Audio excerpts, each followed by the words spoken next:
Hai teman-teman, jumpa lagi di channel YouTube Dapur Nay. Semoga hari ini dan selamanya semua penonton Dapur Nay diberikan kesehatan dan rezeki yang berlimpah.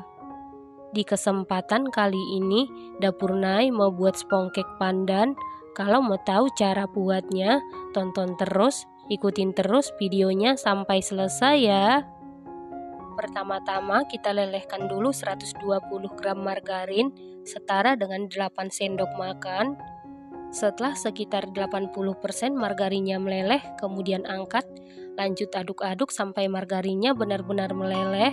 Setelah margarinnya benar-benar meleleh, sisihkan sebentar. Selanjutnya masukkan 4 butir telur utuh suhu ruang dan 2 kuning telur suhu ruang. 100 gram gula pasir setara dengan 7 sendok makan. 1 sendok teh SP bisa diganti dengan TBM atau ovalet.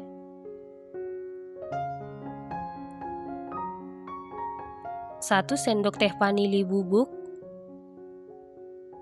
100 gram tepung terigu protein sedang setara dengan 10 sendok makan. 10 gram tepung maizena setara dengan 1 sendok makan. 10 gram susu bubuk denkau setara dengan 1 sendok makan. Lalu kita ayak untuk memastikan supaya tidak ada bahan yang bergerindil. Lalu aduk-aduk dulu seperti ini supaya pada saat di mixer tepungnya tidak berhamburan. Lalu mixer menggunakan kecepatan paling rendah sampai tercampur dengan rata. Setelah tercampur rata, rapikan sebentar. Setelah dirapikan, lanjut mixer menggunakan kecepatan paling tinggi sampai mengembang, putih, kental, dan berjejak. Setelah sekitar 10 menit di mixer menggunakan kecepatan paling tinggi, ini sudah mengembang, putih, kental, dan berjejak. Selanjutnya ambil 2 sendok makan adonan, ini nanti kita jadikan untuk adonan motif. Tujuan adonan motif diambil sebelum margarin dimasukkan, supaya pada saat dipanggang motifnya tidak tenggelam. Kemudian masukkan margarin yang sudah kita tim sebelumnya, lalu mixer menggunakan kecepatan paling rendah sampai tercampur saja. Setelah tercampur, tambahkan setengah sendok teh pasta pandan, lalu mixer menggunakan kecepatan paling rendah sampai tercampur saja. Untuk memastikan adonannya tercampur dengan rata, lanjut aduk-aduk menggunakan spatula, aduk-aduk dengan teknik aduk balik sampai tercampur dengan rata.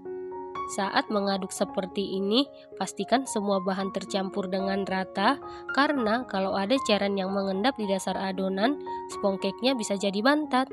Setelah itu sisihkan sebentar. Selanjutnya untuk adonan motif bagi menjadi 2 bagian. Yang satu bagian tambahkan 1 sendok teh pasta coklat, yang satu bagiannya tambahkan setengah sendok teh pasta mocha, lalu aduk-aduk sampai tercampur dengan rata. Setelah tercampur rata, sisihkan sebentar. Selanjutnya siapkan loyang, lalu olesi seluruh permukaan loyang dengan karlo. Karlo terdiri dari 1 sendok makan tepung terigu, 1 sendok makan margarin, dan 1 sendok makan minyak goreng.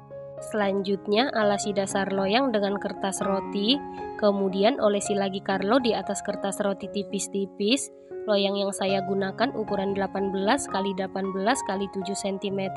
Selanjutnya masukkan adonan ke dalam loyang. Lalu ratakan adonan menggunakan sumpit atau tusuk sate. Setelah itu hentak-hentakan beberapa kali supaya udara yang terperangkap di dalam adonan keluar.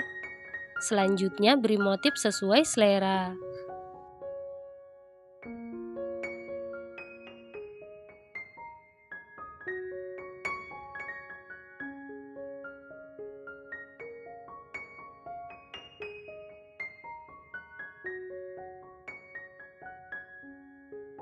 Setelah selesai diberi motif seperti ini, lalu ini siap kita panggang.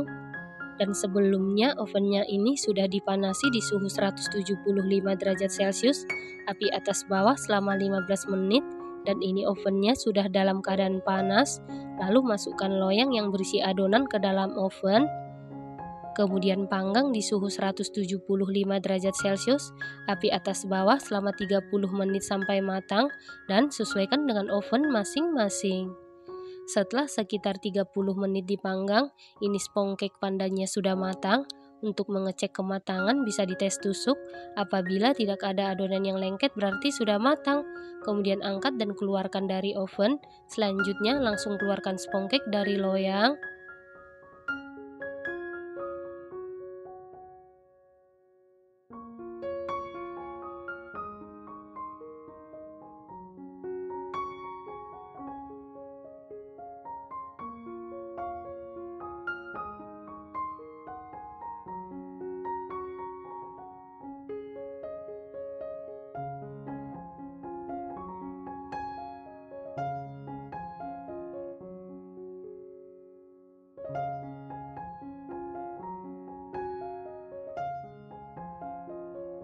Setelah spongkeknya sudah dalam keadaan dingin, rapikan pinggirannya.